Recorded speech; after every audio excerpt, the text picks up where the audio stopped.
quand je venais au Gabon, m'inviter dans les restaurants. J'étais étonné que c'est le seul qui me dit on va manger chez moi. Je dis, ah, mais c'est étonnant. Même ici, quand je vois mes amis, on m'invite au resto. On n'a pas besoin d'aller chez les autres. On arrive, je le rejoins. Il me dit, non, bah, écoute, j'ai un problème de vin. Il n'y a pas le vin à la maison. Prends les bouteilles de vin. Donc, je vais à Mbolo. Je crois j'avais 80 000. J'avais 100 000, je crois. J'ai pris 2 ou 3 bouteilles de vin. Je me suis dit, bon, c'est quand même mon ami. Il me dit, bon, on va manger. Déjà, ce que j'ai trouvé bizarre, on va manger chez toi et c'est moi qui paye le vin. Bon. Soit tu m'invites et la prochaine fois je t'invite, ou soit je... J'ai trouvé ça bizarre quand même. On arrive chez lui, il m'invite à manger chez lui. Il me dit, non, mais prends le vin parce que c'est un amateur. Olivier est un amateur de vin rouge. Il aime le bon vin. Donc, je me dis, c'est quand même Olivier, c'est un ami. Bon, c'est pas grave, on prend le vin. J'ai dépensé quoi? 3 bouteilles, hein, ça m'a coûté quoi? 80 ou 60 000, ou je sais même plus, je n'ai plus le chiffre en tête. Je m'en foutais. J'arrive chez lui, on mange, je me dis, bon, j'ai quand même dépensé mon argent parce qu'on n'a bu qu'une bouteille. Donc, les 2 autres bouteilles sont restées chez lui. Je me dis, bon, quand même, il va me rembourser mes bouteilles. Non, ce qui m'a d'abord étonné, c'est qu'il me met dans sa voiture. C'était une toundra, un truc comme ça. Il me met dans la toundra. Il m'accompagne à l'hôtel du stade, là où je devais dormir, là où j'ai logé. Je dis, oh. Et quand il me rend pas mon argent, je dis, ben, bon, c'est pas grave, je suis en vacances, c'est pas grave, je continue mon truc. Je ne l'ai plus jamais rappelé. Parce que je ne comprends, moi je ne fonctionne pas comme ça. Soit on mange chez toi, c'est toi qui prends tout en charge, et après je t'invite, ou voilà, ou alors tu m'amènes dans un restaurant, auquel cas si tu n'as pas l'argent, je vais payer. Je me souviens ce jour-là, on a même mangé quoi? C'était le sanglier, un truc comme ça. Mais c'est comme ça que je suis, mais le type là, il est chiche. Je ne lui ai jamais rien demandé. Jamais, jamais de la vie. Même pas de me rendre mon argent, je ne lui ai même pas demandé. Parce que ce n'est pas dans mon esprit, ce n'est pas dans mon truc. Et quand vous voyez quelqu'un comme ça là, vous croyez que quoi? Que c'est celui-là qui va vous sauver. Ça me fait rire, hein? Quand je vois les Gabonais, oh Josué, oh Oligui, c'est celui-là qui va vous sauver. Oligui là, que je connais là. Nous sommes là, non? C'est Oligui là qui va vous sauver. Non, faut pas rire. Ça me fait même parfois rigoler. Je vois des gens, vous venez, oh, et ce qui est bien avec les Gabonais, c'est que vous ne cherchez même pas. Vous ne cherchez même pas à savoir qui le connaît. Là, il est en train de s'ériger en dictateur. Hein. C'est quelqu'un qui n'aime pas la contradiction. Il n'aime pas la contradiction. Je vous avertis. Là, c'est parce qu'il n'a pas encore enlevé la tenue. Mais vous allez boire la tasse d'été. Il n'aime pas la contradiction. Et depuis qu'il est rentré à l'armée, là, il doit montrer que c'est lui. Je vous ai dit ça. Il doit montrer que c'est lui. Vous avez la preuve. Je vous ai dit qu'il aime l'argent. Est-ce que je ne vous ai pas dit ça? Mais quand la crème GS tombe là, est-ce que c'est pas ce que je vous ai dit? Depuis longtemps, j'ai fait des lives, je vous explique que ce type-là aime l'argent à un degré, vous n'avez pas aidé. J'ai vu les gens aimer l'argent, mais cette qualité-là, je n'ai jamais vu ça. Même moi, c'est que quand j'ai un niveau, j'ai même l'argent à un niveau qui m'arrive, je dis, bon, ça suffit, c'est bon. Il aime les femmes et le vin. Ça, c'est connu. Ça, les femmes, c'est un truc de depuis. Je ne sais pas où il a eu ça, mais bon, c'est peut-être depuis qu'il a la gère ou comment, je ne sais pas. Mais je vous ai dit. Et c'est quand je vois les gens, oh Oligui, président. C'est Oligui là que je connais là, qui va vous sauver. Celui-là. C'est celui-là qui va vous sauver. Mais il faut faire quoi depuis qu'il est là? Qui s'asseye, qui vous disent que mon bilan c'est ça, j'ai fait ci, j'ai fait ça, j'ai fait ci, j'ai fait ça. Quelqu'un qui vous explique que j'ai fait un coup d'État. Bravo, tu as fait un coup d'État. Mais la directrice du CGE, qui a lu qui ont tripatouillé les résultats d'Oligui, de l'élection présidentielle proclamant Ali vainqueur, tu vas la prendre, tu la mets directrice de la CNAMGS. Qu'est-ce que tu as décidé? De tuer les familles au Gabon, quoi? Ce type-là a décidé de tuer les Gabonais. Celui qui vous avait promis à sa prise de fonction, qui vous avait dit qu'il allait faire les enquêtes de moralité. Mais vous vous rendez compte qu'Ali n'est peut-être même pas menteur. Les vrais menteurs sont là.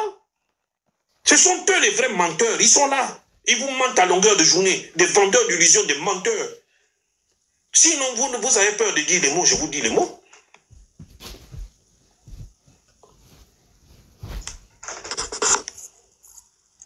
Des vrais menteurs. À peine combien? Vous 16 mois que vous êtes là. La CNAMG, c'est déjà un problème. D'ici, on va enregistrer des morts en cascade. Parce que vous avez décidé de tuer les gens. Comme M. Oligui a déjà son argent, il est devenu milliardaire, et vous ne vous étonnez même pas de quelqu'un qui a vécu en Goni avec nous, hein? Il a pris dans nos écoles le Mandjango là. Celui aujourd'hui qui va maintenant vous dire non, voilà, il est devenu milliardaire, il peut faire ce qu'il veut. Vous ne vous demandez pas l'origine de sa fortune? Vous, c'est les gens qui ne volent pas l'argent du Gabon que vous venez insulter. Vous demandez lui l'origine de sa fortune? Aujourd'hui au Gabon, quelqu'un qui n'a même pas vu son père et sa mère devient milliardaire. Un orphelin qui n'a pas vu son père, qui n'a pas vu sa mère, est milliardaire. L'argent la sort d'où?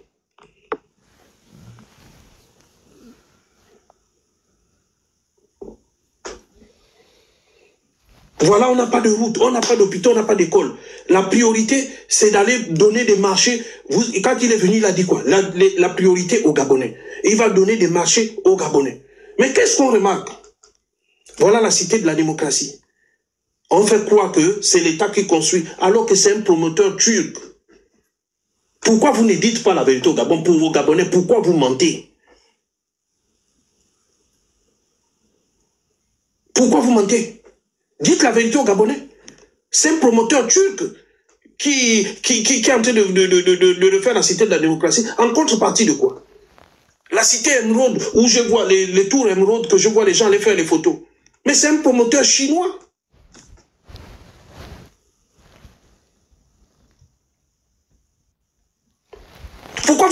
Pourquoi ils ont du mal à vous dire la vérité? Pourquoi ils ont du mal à vous dire la vérité? Ça bloque à quel niveau? Ça bloque à quel niveau? Dites la vérité aux Gabonais, dites que nous on ne peut pas, on va comprendre. Mais ne vous prenez pas pour ce que vous n'êtes pas. Si déjà vous n'arrivez même pas, vous avez trouvé la CNAMGS, ça soignait, ça aidait les Gabonais, ça soignait les Gabonais. Vous êtes venus détruire tout un pays. Mais s'il n'y a pas la santé, comme a dit ce compatriote, s'il n'y a pas la santé, il va vous rester quoi?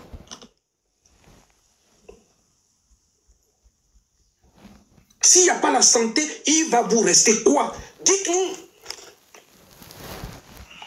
J'avais fait un live ici au début. J'ai dit, vous allez regretter Ali.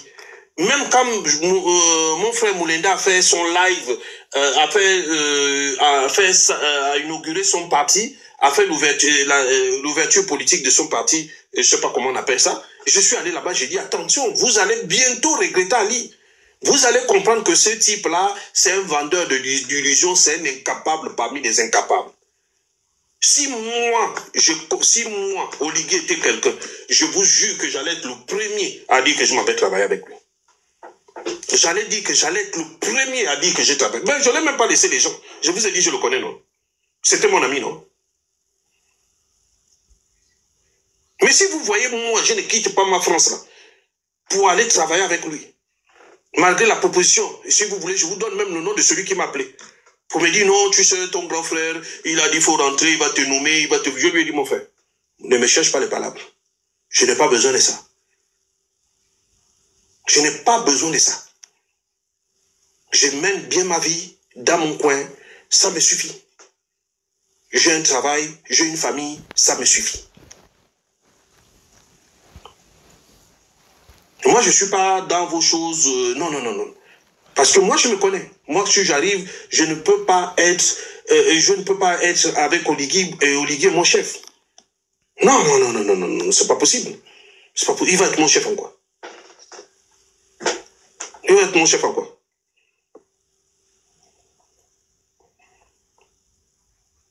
Donc, à un moment donné, il faut comprendre. Il faut comprendre que ce qui arrive là, le pire, c'est même pas ça. Moi, j'ai seulement pitié des Gabonais. Parce que le pire est à venir. Le pire est à venir. J'ai seulement pitié des Gabonais. Parce que ce n'est que le début.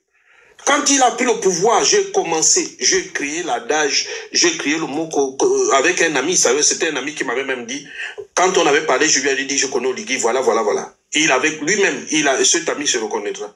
il avait dit le réveil sera brutal. C'est comme ça que je commençais à utiliser le réveil sera brutal. Parce que je connais l'être. Ce n'est pas comme Ali Bongo. C'est-à-dire là, il y a un activiste dans la diaspora qui a côtoyé, qui connaît Oligui. Ali Bongo encore, on pouvait s'en foutre.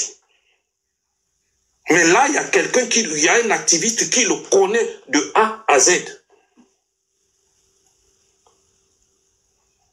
Moi, j'ai appris avec Oligui. Je côtoyais Oligui. J'ai appris avec Oligui. Il n'était pas militaire. Je l'ai connu. Il était quoi? Lieutenant ou capitaine ou je ne sais même plus. Et là, même quand je faisais mon activisme, parce que ça faisait partie des gens, je l'ai dit ici, il faisait partie des gens qui me renseignaient. On s'appelait quasiment tous les soirs. Celui qui doute, il demande à Giabanda. Celui qui doute demande à Giabanda. Parce qu'un soir, Oligui m'appelle. Il me dit, je ne sais pas si c'est moi qui l'ai appelé ou c'est lui qui m'appelait. Et dans notre discussion, il me dit, est-ce que tu as les nouvelles de Giabanda? J'ai dit, ah tiens, voilà le numéro de Giabanda. C'est comme ça qu'Oligui a pris son téléphone pour appeler Giabanda. Ils se sont appelés là-bas. Je ne connais plus. Même chaque fois que je discute avec Giabanda, il me dit que mais c'est toi qui avait même donné mon numéro à Oligui. J'ai dit, oui, effectivement.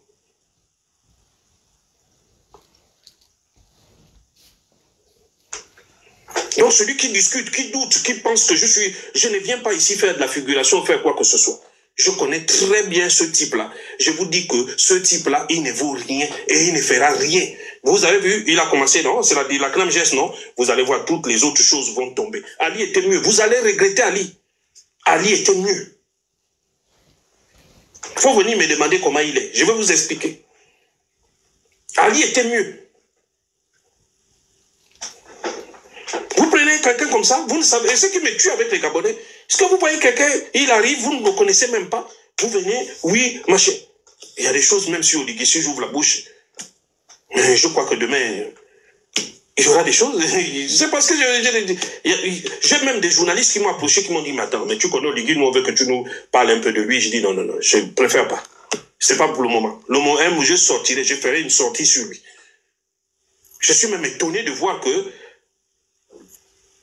les gens, il est maintenant fort. En bon, il a gagné avec les femmes. Hein? Ah, ok, d'accord. C'est pas possible. Dans ce pays-là, les gens, ça ne m'étonne pas. Aujourd'hui, tu vas tuer les gens. Ça, c'est un crime qu'il est en train de commettre. Comment tu vas aller suspendre la CNAMGS? La CNAMGS est suspendue dans certaines provinces depuis longtemps. Mais là, il ne restait que Libreville. Libreville, c'est quasiment la moitié de la population.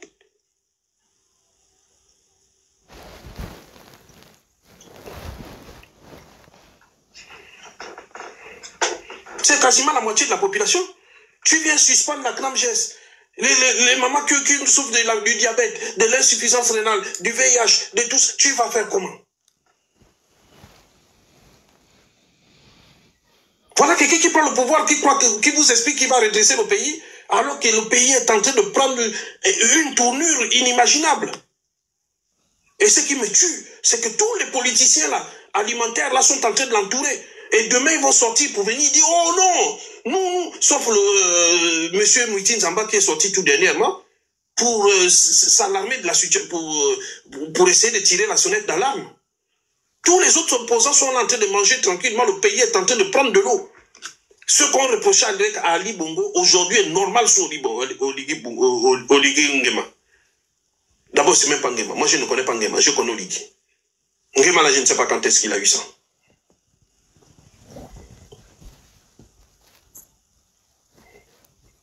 Leur nouveau langage aujourd'hui, c'est son entourage. Mais son entourage, il a quel âge? C'est pas lui qui a choisi son entourage. L'entourage vient faire quoi là-dedans? Moi, si je prends mon entourage et qu'il ne répond pas à mes conditions, ou que les gens se plaignent du monde, mais je change. Vous avez vu qu'il a changé son entourage. Ça veut dire que la situation plaît à Oligui. Les mêmes hier, il n'est même pas vigilant. Les mêmes hier qui ont fait les actes à la cour à Ali Bongo ont changé aussitôt de veste, ce soir avec lui. Mais s'il était malin, bon fait, encore que là, c'est une notion relative. S'il était malin, il aurait simplement compris, se serait dit, mais attends, qu'est-ce qui se passe? Il faut qu'on se calme. vraiment qu'on se calme. Et je lui ai dit, j'ai dit ici que les mêmes qui l'entourent aujourd'hui diront demain que ce petit-là, on l'a conseillé, il n'a pas voulu nous écouter. Ils vont le dire demain. Ce petit-là, on l'a conseillé, il ne nous écoutait pas. Et c'est déjà ce qui est en train d'être dit. Voilà quelqu'un qui a grandi dans la pauvreté comme moi, bien qu'étant étant parent de Bongo, mais qui aujourd'hui se prend pour ce qui n'est pas.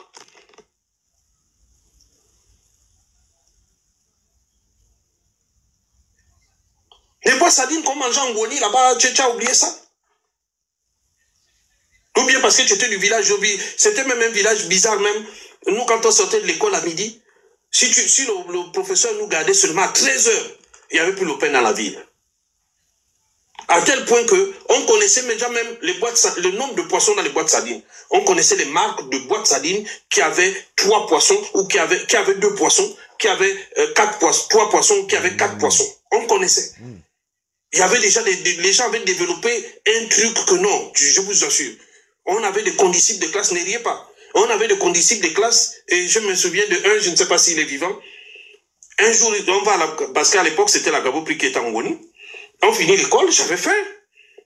Et puis, je me souviens, je m'avais acheté une boîte de sardines. Et il me dit, non, cette boîte de sardines n'est pas bonne, il n'y a que 2 poissons dedans. Je dis, bon, il me dit oui. On arrive, je dis, bon, toi qui connais, accompagne-moi. On arrive devant le gérant. Il me dit, mais non, écoute, prends celle-là parce qu'il y a 3 ou 4 poissons. Vous imaginez? On s'en va déjà même jusqu'à connaître le nombre de poissons dans les boîtes de sardines. Parfois, on sortait de l'école à midi. À midi, il n'y a plus le pain. Tu vas chez le Malien, ou bien tu as laissé ton pain d'hier, il y a les fourmis dedans. Il y a vraiment les fourmis dedans. Tu ouvres. Je vous assure. Ce que je vous dis, c'est authentique. C'est pour ça que je ne comprends pas certaines personnes. Tu te prends pour ce que tu n'es pas. Tu ouvres le pain, il y a les fourmis. Tu mets le beurre, malgré les fourmis, là, tu te dis, bon, ça va faciliter la digestion. Tu perds, tu bois le café misère à midi, tu manges, tu dors. Tu étudies et tu repars à l'école.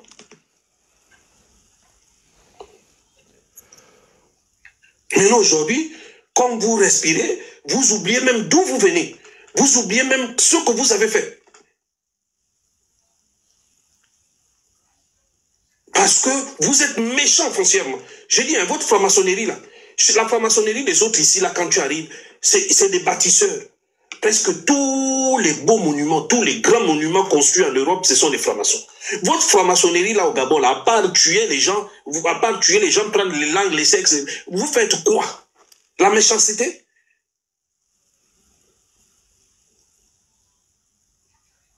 Quand tu arrives en Europe, tous les monuments c'est l'œuvre de maçons. Mais chez vous, la maçonnerie sert à quoi? À détruire la CNMGS.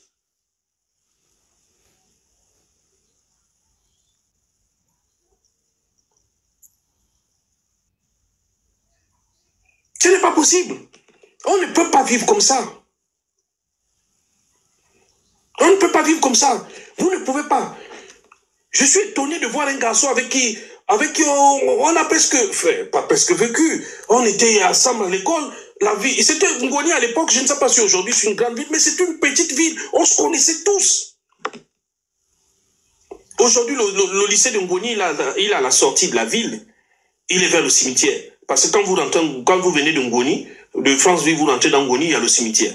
Et puis, ensuite, mais il y avait un hôtel là, et puis on construisait même le lycée là. Parce qu'aujourd'hui, c'est un lycée. Mais nous, on était au CS derrière là-bas. Aujourd'hui, le CS est devenu une école primaire. On se connaissait tous. Parfois, tu sors de l'école, il n'y a plus le pain. Il y a le simple pain, il n'y a plus pour manger, pour étudier. Mais je me demande comment des gens qui ont vécu la dure s'amusent aujourd'hui à ignorer leur passé. Et quand je dis ça, parce qu'Oligui à la présidence, il n'est pas seul. Il a quelques gens qui étaient en Ngoni avec nous. Il n'est pas seul. Il a pris quelques gens qui étaient en Ngoni avec nous et qui connaissent bien ce que je suis en train de dire.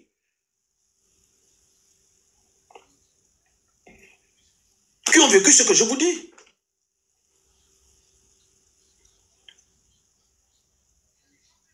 Il y a des gens même, nous les week-ends, quand le vendredi sonnait, il y avait un bus là qu'on appelait Air Vis-à-vis. Le chauffeur c'était Samba. Demandez même ça au Ligui connaît. Il y avait un seul bus en Ngoni. Le bus là faisait, il partait, il quittait Ngoni le matin à 6h ou 5h. Il allait à Franceville, il faisait la navette. La première navette à 6h ou 5h, je crois. La deuxième navette à midi.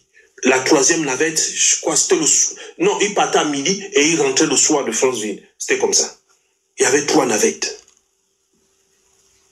Demandez aux gens. Je ne vous raconte pas des conneries. Nous, là, les parents ne voulaient pas qu'on bouge pour éviter les accidents. Parce qu'ils avaient peur. À l'époque, j'étais encore petit. Ils avaient très peur. J'étais petit, mais j'étais déjà vaillant. Donc, les parents m'avaient dit, non, tu ne bouges pas, tu restes là-bas. Donc, quand c'est le week-end, un week-end, c'était une fois par mois, j'allais chercher l'argent et mes provisions à Mwanda. Donc, il fallait que je prenne le bus jusqu'à Franceville. Franceville, je prenais le Mwanda pressé à l'époque. Oui, on le prenait au centre. Ceux qui connaissent Franceville, là, il y avait le centre Lambaya, là. En face de l'immeuble des professeurs. Donc, il y avait le centre là. Il y avait les Mwanda pressés. Donc, je prenais notre Mwanda pressé pour aller retrouver mes parents. Je passais le week-end avec eux. Et après, ils me donnaient l'argent et les provisions. Et je refaisais le sens contraire pour aller prendre. Mais je me demande comment des gens qui ont vécu la dure, aujourd'hui deviennent des gens sans cœur. Je suis vraiment étonné.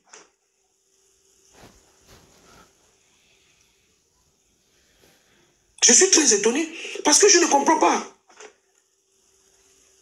Oligui que vous voyez là était un garçon humble. Moi-même, je suis choqué de voir comment il est. C'était un garçon très humble, très effacé. Je me demande, est-ce que c'est l'armée qui a fait ça? Est-ce que c'est quoi qui a fait ça? Je ne comprends pas.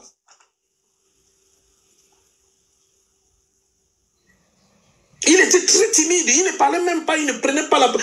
Oligui, vous savez, dans la vie, il y a les suiveurs et il y a les leaders. Si tu pouvais dire qu'Adjati c'était leader, parce que moi je n'ai jamais... Si vous me voyez dans un groupe, c'est 2 choses. Soit je suis leader. Si je suis suiveur, je quitte le groupe. Oligui n'avait pas ce tempérament-là. Aujourd'hui, les villes où tu as grandi, Franceville, Mwanda, tout ça, devrait être, je ne sais pas, ressembler à Dubaï, être Singapour, c'est pas les 2-3 trucs que tu vas inaugurer ici, là. On a un budget, récemment, je vous ai dit une chose, je vous ai donné une doc, il n'y a pas longtemps. Je vous ai dit, entre août et septembre, ils sont allés, en août, ils sont allés lever près de 3500 milliards sur les marchés financiers. En septembre, ils sont allés en Chine. La Chine leur a fait un don de 2300 milliards. Ça fait 6000 milliards. Un peu plus de 10 milliards de dollars. Qu'est-ce qu'Oligui a fait avec cet argent? Expliquez-nous. Je vous parle juste de septembre. Je vous avais dit que le budget de l'année dernière, il était estimé en recettes et en dépenses à 4500 milliards. 4500 milliards de francs CFA. En fonds propres, les fonds propres sont donc l'argent que nous, on pouvait mettre dans ce budget. On avait entre 1700 et 1800 milliards. Bon, prenons 1800 milliards. Donc, ce qui fait qu'il restait 2000 et quelques milliards à aller chercher. 2000, oui. Il restait quoi? 2000 et quelques milliards à aller chercher. Manque de peau. Ça, c'était pour combler le budget 2025 dans lequel nous sommes. C'est pour combler le budget 2025 dans lequel nous sommes. Donc, ils sont allés lever, non pas 2000 et quelques milliards, mais 3500 milliards. Ils les ont levés sur les marchés financiers. Donc, 3500 milliards, on est à 5 milliards de dollars. À titre de comparaison, la nouvelle capitale, le Caire 2, qu'on appelle le Caire 2, la nouvelle capitale d'Égypte, que Al-Sisi est en train de construire, le Caire 2 coûte 4 milliards. C'est-à-dire, il a laissé le Caire. Il est en train de construire une nouvelle capitale. On appelle ça le Caire 2. La toute nouvelle capitale qu'on appelle le Caire 2 coûte 4 milliards de dollars. Oligui est allé lever en août, il est allé lever 3500 milliards. Donc, ça fait 5 milliards de dollars. À cela, on lui a encore ajouté, les Chinois, quand lors de sa visite officielle en Chine, sur les 4500 milliards, on a ajouté 2500 milliards. On va arrondir, on va dire ça, ça fait 10 milliards de dollars. Qu'est-ce qu'on en a fait? Aujourd'hui, on nous présente les petits dispensaires, on nous présente les petits palais de justice d'un tout, les projets même laissés par Ali Bongo, qu'on a là encore surfacturés. On nous présente des projets minimes, minables même. On a levé entre août et septembre 10 milliards de dollars. C'est-à-dire avec 10 milliards de dollars, on refait le Gabon en entier. Qu'est-ce qu'Oligui a fait de cet argent? Expliquez-nous.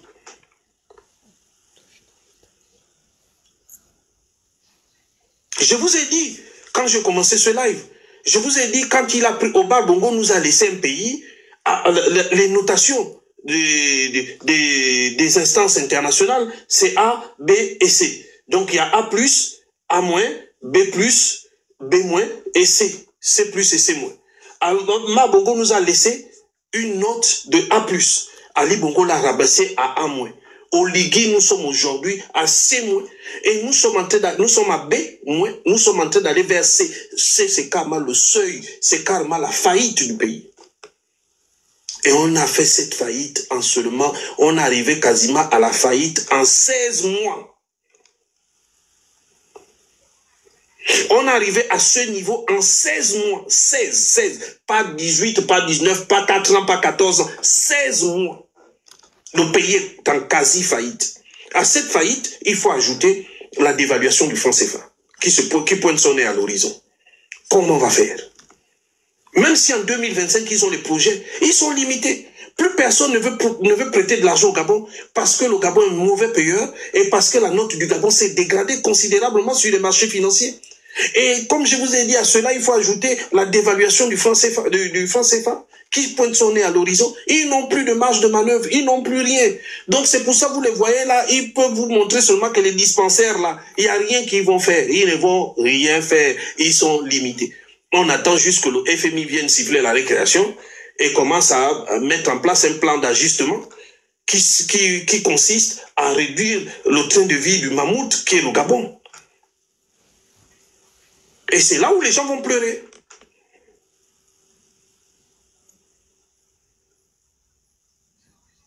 C'est là où les gens vont pleurer. Parce que quand on va réduire le train de vie de l'État, c'est là où vous allez comprendre que là, c'est pas la peine. On va où comme ça? On va où avec ça? Vous avez des gens qui sont là, ils font du populisme, il y a aussi des moutons qui le suivent. Ce qu'on appelle des moutons de panier, je ne comprends rien à ce qui se passe. Lui, c'est juste ce qu'il voit. Il voit quelqu'un qui s'habille. Tu es président de la République. Le Barça, c'est une marque. Et tu vois les gens qui te disent c'est normal. Tu es président de la République, ceux qui portent les trucs du Barça, par exemple, d'accord, ils sont payés pour. C'est une marque. On ne porte, quand on est président, on ne porte plus n'importe quoi. Parce que ce que tu payes, ce que tu portes, tu incites les gens à porter. Donc, normalement, la marque devait te payer. Mais tu ne peux pas aller porter les maillots du Barça, alors que le Barça paye d'autres personnes pour faire sa publicité. Le Barça devait même te verser de l'argent. C'est pour ça, à ce niveau, il faut faire très attention à ce que l'on porte. Mais tu as des gens qui te disent, mais non, mais c'est normal. C'est normal, il fait le sport, il fait... Tout ce qu'il fait est normal.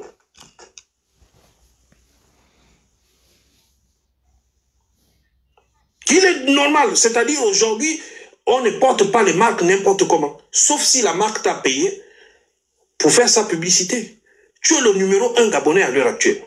Si tu ne sais pas, au cas où tu l'as oublié, je te le rappelle. Donc, si tu portes le maillot du Barça, forcément, tu vas inciter indirectement des gens à les payer. Mais pour cette publicité que tu fais gratuitement, on devait te payer.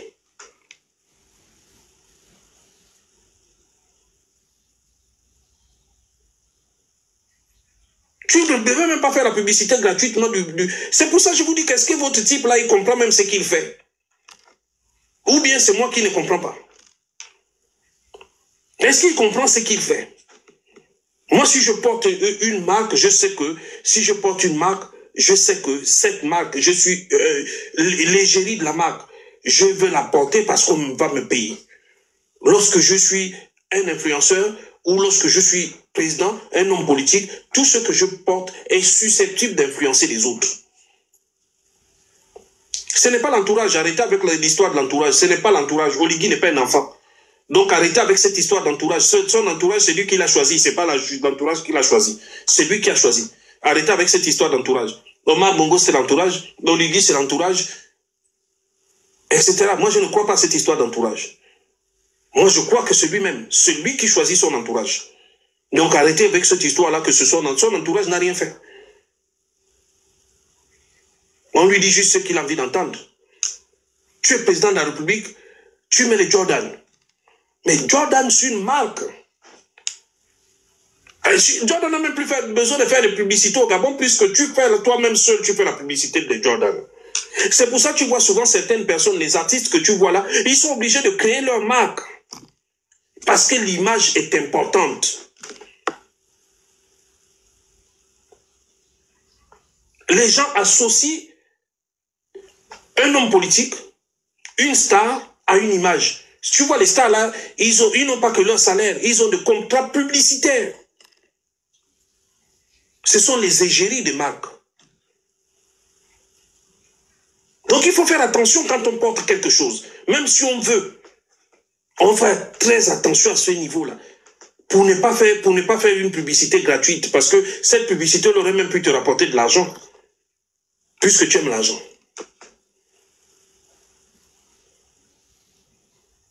Non, mais à un moment donné, je ne sais même pas si votre type là, il sait ce qu'il fait. On prend les gens qui ont des passés douteux, on les amène à des postes de responsabilité. Je l'ai dit ici. Je l'ai dit ici. La dame de la CNAMGS, elle vole l'argent de la CNAMGS. Chambrier. Elle prend l'argent de la CNAMGS, on a toutes les preuves ici. Elle n'est pas inquiétée. Tout ça parce que c'est la femme d'un membre du CTRI. Et d'ailleurs même, j'ai même appris, des saletés, que son mari actuel, c'était le mari de son ex-sœur, de l'ex-mari de sa sœur. Excusez, autant pour moi. Voler l'argent de la CNAMGS pour aller faire le mariage. Hein, Audrey Chambrier, voilà. Pour voler l'argent de la CNAMGS pour aller épouser l'ex-mari de ta sœur. Vous voyez un peu dans quoi on est? Vous voyez un peu... vous voyez un peu la mentalité des gens?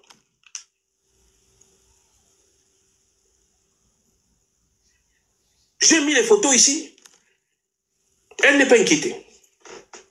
Le procureur non plus ne parle pas. Si c'était un voleur de poules, il allait venir faire son speech, là, son spectacle qu'on connaît. Voilà, article tel. Mais les voleurs de poules sont là. C'est-à-dire, les voleurs vous défient même. Demain, vous allez arrêter quelqu'un au tribunal, il va vous dire, mais celle qui a volé l'argent de la CNAMGS, pourquoi elle n'est pas arrêtée? Une aile de la CNAMGS qui a brûlé. Octobre Rose, je vous ai dit, Octobre Rose a coûté à la CNAMGS 100 millions de francs CFA. 100 millions seulement pour Octobre Rose.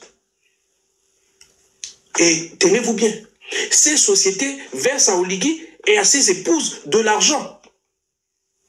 Et je suis sûr que Audrey Chambrier, elle est protégée parce qu'elle connaît qu'elle a versé de l'argent à mon type là qui aime l'argent. J'ai pris ici, dans mon dernier live, j'ai pris un autre exemple. J'ai pris l'exemple de Comilog. Pour ceux qui ne savent pas, il existe à Comilog ce qu'on appelle des trains fantômes. Je répète, des trains fantômes. Qu'est-ce qu'on entend par train fantôme? C'est un train qui quitte Libreville, à vide, hein? Il prend le chemin de fer. Il va jusqu'à Franceville, jusqu'à Monda. Il arrive à Monda. on le charge d'une cargaison de manganèse. Sauf que ce train, il est même numéroté. Hein? D'autres sont numérotés, certains sont numérotés, d'autres pas. Il arrive, il prend le rail, il arrive jusqu'à Ovendo. Au port d'Ovendo, on perd sa trace. Comprenez bien, ce train-là, il quitte Ovendo, il arrive jusqu'à Libreville, avec une cargaison de manganèse qui vaut des milliards de francs CFA. Cette cargaison disparaît. C'est-à-dire on perd la trace du train. La cargaison, on va la mettre dans un bateau et l'argent va aller dans leur poche. Ça s'appelle des trains fantômes, des trains minéraliers fantômes. C'est-à-dire l'argent qui devait revenir aux Gabonais. L'argent qui pouvait même, cet argent qui pouvait peut-être même aider à créer le déficit, à combler le déficit de la CNAMGS.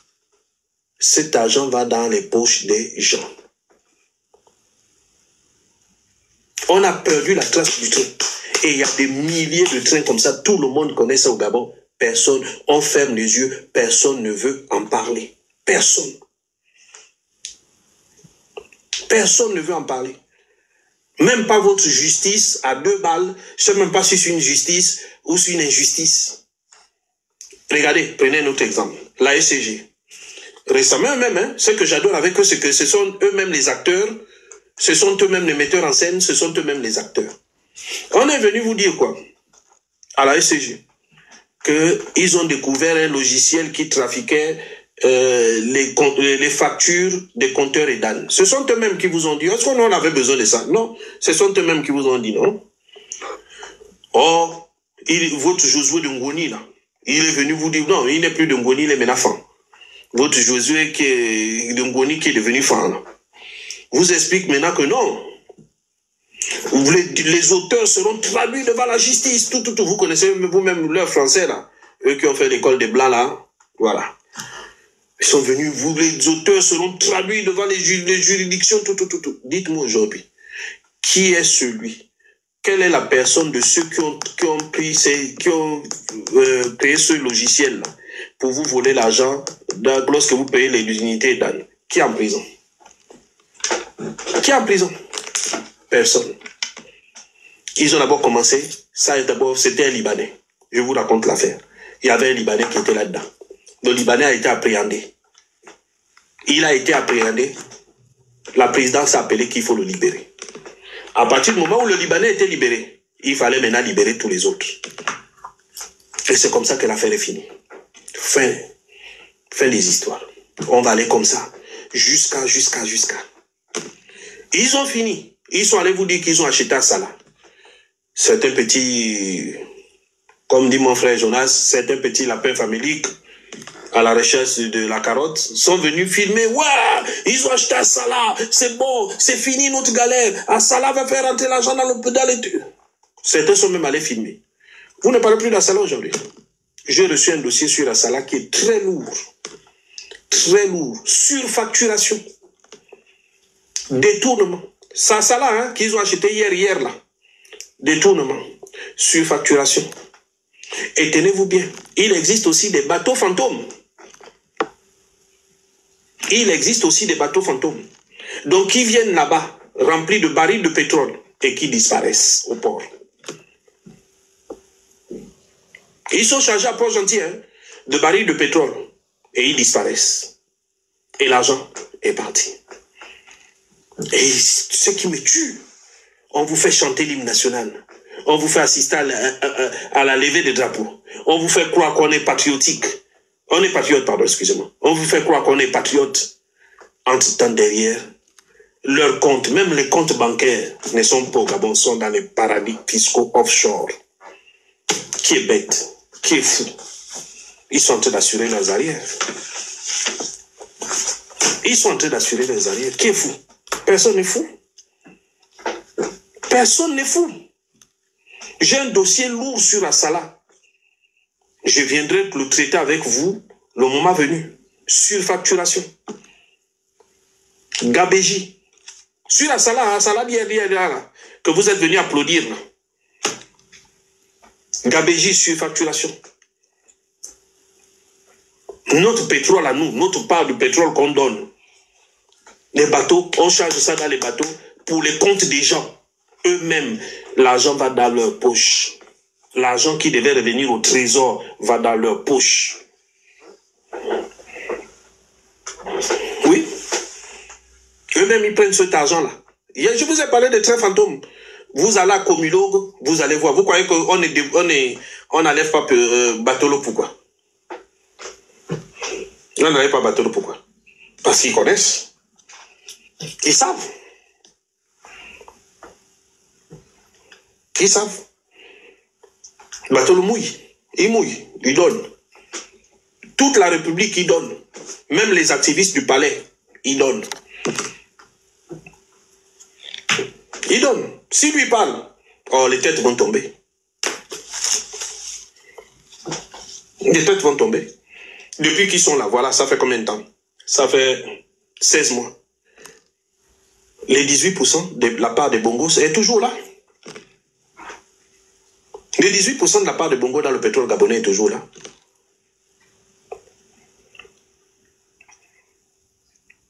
C'est toujours là. Ils ont touché à quoi? Rien.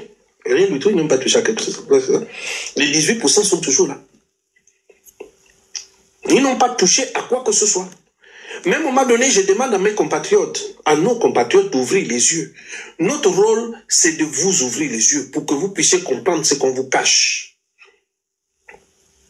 Nous ne sommes pas vos ennemis, même s'ils veulent vous transformer en ennemis.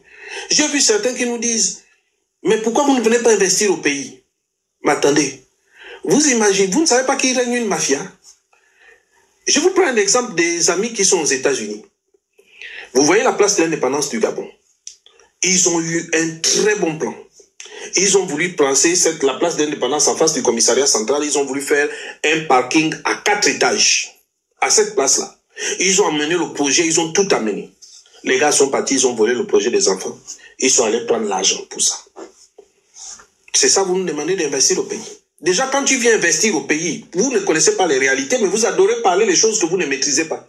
Quand tu viens investir, les gars, ils te disent qu'écoute, notre part là-dedans, c'est quoi? Tu dois partager les parts de ton entreprise avec eux si tu ne cherches pas les problèmes. Si tu ne cherches pas les problèmes, si vous allez fouiller la guerre entre Opianga et Oligui, hormis ce qu'on veut nous montrer, parce que c'est comme une femme qui se dispute avec son mari, une querelle de couple, on va vous dire ce que vous voulez entendre. Mais si vous allez vous chercher, vous allez comprendre que l'affaire remonte même dans la holding. Ils ont peut-être voulu les parts dans la holding, ou voilà, sachant que notre Josué de Ngoni est fan de l'argent. Il est fan numéro 1 de l'argent.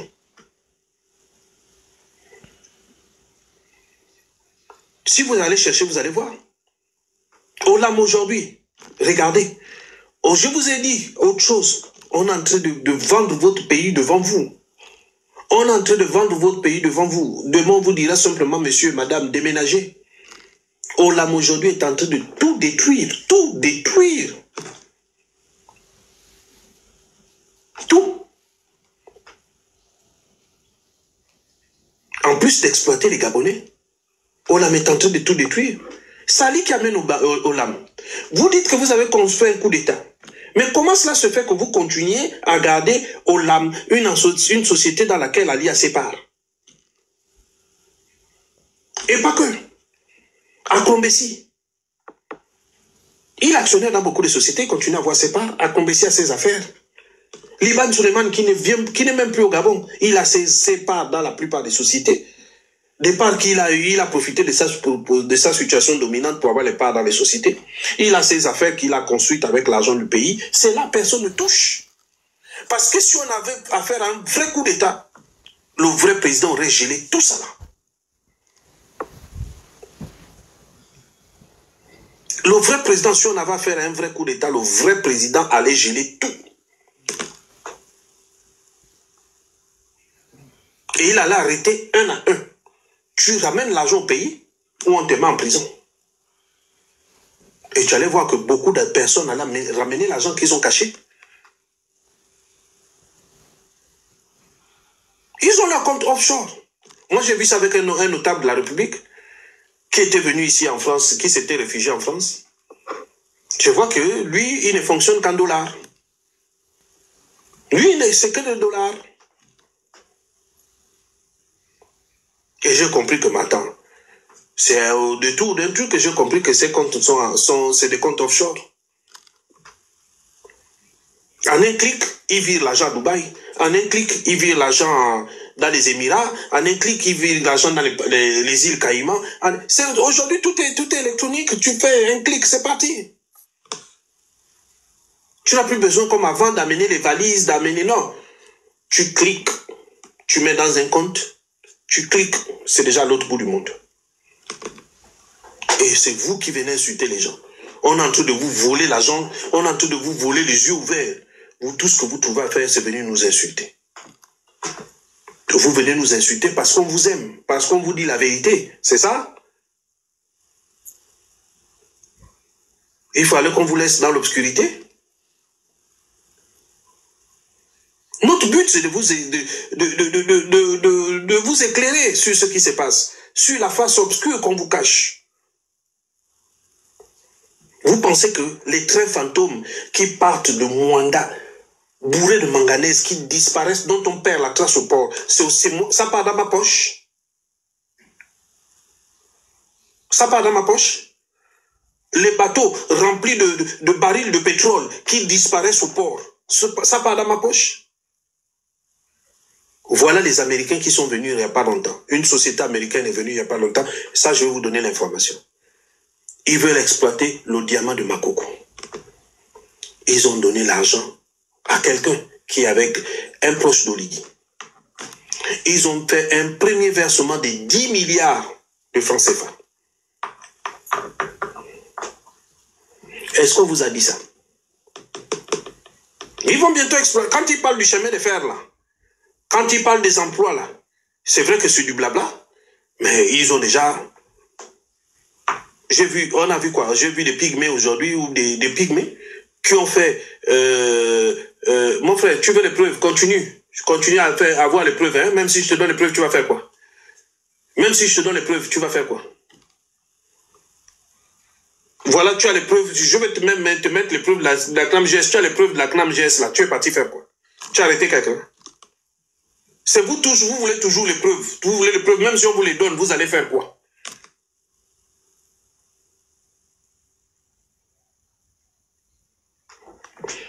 Vous pensez que les pygmées qui sont venus se plaindre aujourd'hui, là? Attendez, peut-être certains n'ont même pas écouté. Je vais vous faire écouter ça. Mais l'histoire de l'or est très grave. Et ça, je sais, je le savais. Attendez, je vais vous faire écouter ça. Peut-être si je l'ai mis ici.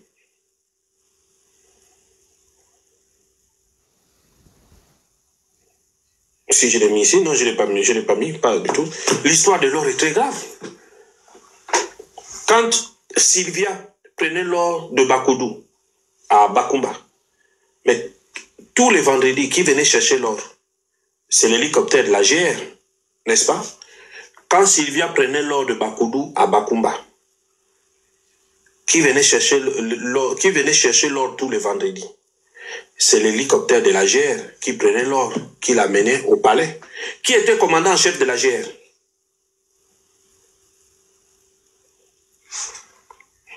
Quand l'hélicoptère de la GR allait chercher l'or de Minkebe, tous les vendredis, pour l'amener au palais, qui était commandant en chef de la GR? Mais à un moment donné, il faut arrêter de vous moquer des gens. Il faut arrêter de vous moquer des gens. Maintenant, aujourd'hui, Sylvia et Ali ne sont plus au pouvoir. Et l'or de Mikebe continue à être exploité. Et bien d'autres sites, l'or de Mikebe, l'or de Lastouville, là, comment ça s'appelle le village là, et bien d'autres sites d'orpaillage, l'or est exploité. Maintenant, l'or là va dans les comptes de qui? Ali Bongo n'est plus au pouvoir. Faut nous expliquer, vous nous dites que non, voilà, l'or part là-bas, expliquez-nous, Ali Bongo n'est plus au pouvoir. Quand c'était Sylvia, on savait que l'or de Sylvia partait au Maroc. Or, tous les vendredis, l'hélicoptère prenait l'or, l'amenait au palais présidentiel, et Sylvia le faisait acheminer dans les Émirats et au Maroc, chez elle.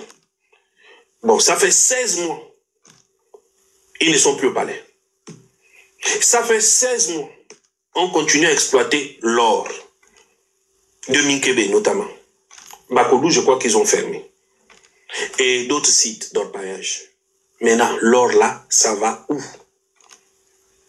C'est pas les mêmes là qui viennent vous dire, qui viennent vous montrer leur pseudo-patriotisme. C'est pas les mêmes là qui viennent vous montrer leur pseudo-amour pour le Gabon. L'or là part où?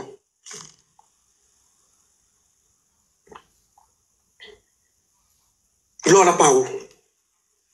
Avec ce or-là, l'argent de l'or seulement, on pouvait combler le déficit de la CNAMGS. Si vraiment ces gens-là avaient l'amour du pays, si seulement ces gens-là avaient l'amour du pays, avec seulement l'or qu'ils prennent, qu'ils amènent, je ne sais où là, on pouvait seulement combler le déficit, on pouvait déjà combler le déficit du pays. Vous parlez du bois. Parlons du bois. Soit Ali, on exploitait le bois. Ali prenait ce bois-là. Il prenait l'argent avec ces gens, eux ils avaient l'argent du bois et tout ça et tout ça. Ali n'est plus au pouvoir depuis 16 mois. L'argent du bois va où? Qui exploite maintenant ce bois-là? Expliquez-nous. Le bois, on continue à exploiter le bois. Hein. Les billes de Koumé quittent le Gabon tous les jours, tous les jours, tous les jours, tous les jours, tous les jours. Ali n'est plus au pouvoir. Expliquez-nous qui exploite encore le bois.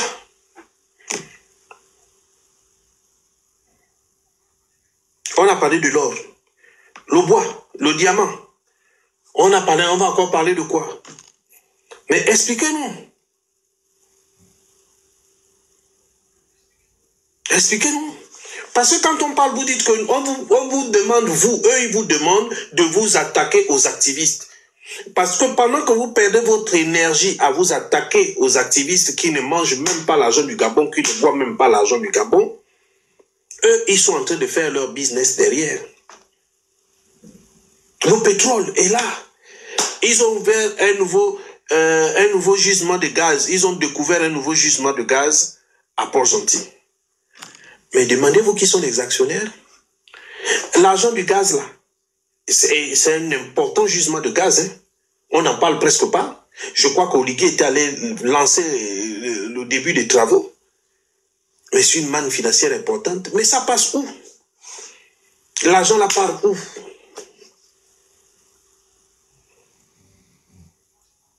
L'argent part où? Expliquez-nous. Comment cela se fait que, avec toutes les matières premières que nous avons au Gabon, le Gabon ne peut avoir en fonds propres que 1800 milliards. Parfois, je vois des Gabonais qui viennent me dire, mais écoute, Oligui a fait sur... Mais je dis que, mais écoutez, le Gabon a 4500 milliards de budget annuel. 4500 milliards de budget annuel. Mais s'il construit un petit dispensaire sur 4500 milliards, vous pensez que le ratio y est?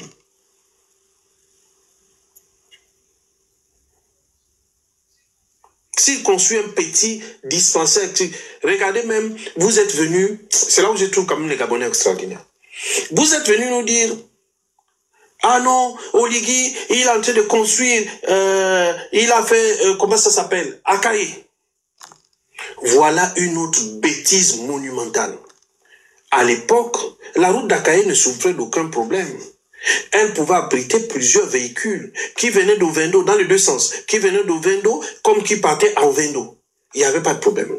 Maintenant, pour des raisons budgétaires, parce qu'ils ont voulu sucrer, ils ont voulu faire des travaux comme d'habitude pour sucer la mamelle qui est l'État gabonais. Toujours dans la surfacturation. Maintenant, ils ont rétréci. Ils ont rétréci la route d'Akaye. Conséquence. Maintenant, pour partir d'Ovendo, aller à Libreville, il faut payer le triple, il faut payer le triple, voire quadrupler le prix. Ceux qu'avant on payait 200, 300 aujourd'hui, il faut miser pour aller maintenant à Libreville. Pour quitter Ovendo, aller à Libreville, passer par Akaye. Parce qu'aucun taximan n'a envie de rester dans les embouteillages. Vous êtes venus nous narguer ici, qu'Oligui a fait les routes, Oligui a fait Akaye, Oligui a fait... Maintenant, regardez les conséquences, subissez vous-même les conséquences. Je ne vis pas au Gabon, mais je suis informé. Maintenant, pour rentrer dans Ovendo, sortir d'Ovendo, vous êtes obligé de mettre la main à la poche parce qu'il faut miser. Aucun taxi n'a envie de rester dans les embouteillages. Aucun. Pardon. Aucun taxi n'a envie de... Excusez-moi, c'est mon téléphone. Aucun taxi n'a envie de rester dans les embouteillages. Aucun. Conséquence, c'est vous qui subissez. Pourtant, c'est vous qui êtes venus nous narguer ici, qu'Oligui fait les routes, sans savoir que vous allez être les premiers à subir les conséquences de ces routes-là.